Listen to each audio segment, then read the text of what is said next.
ನಾನು ಇಲ್ಲಿ commerce student ಆಗಿ ಓದ್ತಾ ಇದ್ದೆ. ನಾನಿಲ್ಲಿ ಕಾಮರ್ಸಲ್ಲಿ 98.3% ತಗೊಂಡಿದ್ದೆ.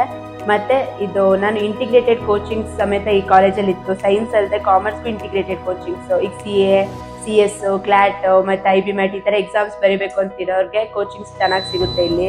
ಮತ್ತು ಬೋರ್ಡಿಗೆ ಫೋಕಸ್ ಮಾಡಬೇಕು ಅಂತ ಚೆನ್ನಾಗಿರೋ ಸ್ಟಡಿ ಕಲ್ಚರ್ಸು, ಲೆಕ್ಚರರ್ಸು, ಆಮೇಲೆ ಕೌನ್ಸ್ಲಿಂಗ್ ಸೆಲ್ಗಳು ಯಾವ ಥರ ಓದ್ತಾ ಇದ್ದೀವಿ ಆ ಥರ ಎಲ್ಲ ಟೆಸ್ಟ್ ಮಾಡೋಕ್ಕೋಸ್ಕರ ಕೌನ್ಸ್ಲಿಂಗ್ಸ್ ಎಲ್ಲ ಮಾಡ್ತಾಯಿದ್ರು. ಇದು ನಮಗೆ ತುಂಬ ಹೆಲ್ಪ್ ಆಗ್ತಾಯಿತ್ತು. ಅದಲ್ಲದೆ ಬೇರೆ ಆ್ಯಕ್ಟಿವಿಟೀಸ್, ಸ್ಕಿಲ್ ಡೆವಲಪ್ ಮಾಡೋಕ್ಕೋಸ್ಕರ ಬೇರೆ ಥರ ಆ್ಯಕ್ಟಿವಿಟೀಸ್ ಸಮೇತ ಇರ್ತಾಯಿತ್ತು. ವಿಸ್ ವರ್ಲ್ಡು, ಅದು ಲೈವ್ ಟೆಲಿವಿಷನ್ ಶೋ ಥರ ಇರ್ತಿತ್ತು. ಅಲ್ಲಿ ನಾವು ಲೈವ್ ಆಗಿ ನಾವು ಯಾವ ಥರ ಮಾತಾಡ್ತೀವಿ ಟೆಲಿವಿಷನಲ್ಲಿ ಆ ಥರನೇ ನಾವು ಪ್ರಾಕ್ಟೀಸ್ ಮಾಡಿಬಿಟ್ಟು ಆ ಥರ ಮಾಡಿದ್ವಿ. ಅಲ್ಲಿ ಕಿಚನಾಮಿಕ್ಸು, ಅದು ನಮಗೆ ಬರೀ ಟೇಸ್ಟು ಫುಡ್ ಬಗ್ಗೆ ಅಲ್ಲದೆ ಎಕನಾಮಿಕ್ಸ್ ಬಗ್ಗೆನೂ ಅದರಲ್ಲಿ ಯಾವ ಥರ ಒಂದು ಐಟಮ್ನ ಉಪಯೋಗಿಸ್ಕೋಬೇಕು ಅನ್ನೋದನ್ನ ಹೇಳ್ಕೊಡೋಕೆ ಹೆಲ್ಪ್ ಮಾಡ್ತು. ಅದಲ್ಲದೆ ಬೇರೆ ಇಂಟರ್ ಕಾಲೇಜ್ ಫೆಸ್ಟ್ಗಳು, ಆಮೇಲೆ GK ಕ್ಲಾಸಸ್ಸು, ಆಮೇಲೆ EPT ಕ್ಲಾಸಸ್ಸು, ಇಂಗ್ಲೀಷ್ನ ಡೆವಲಪ್ ಮಾಡೋಕ್ಕೋಸ್ಕರ ಇವೆಲ್ಲ ನಮಗೆ ತುಂಬ ಹೆಲ್ಪ್ ಆಗ್ತಿತ್ತು.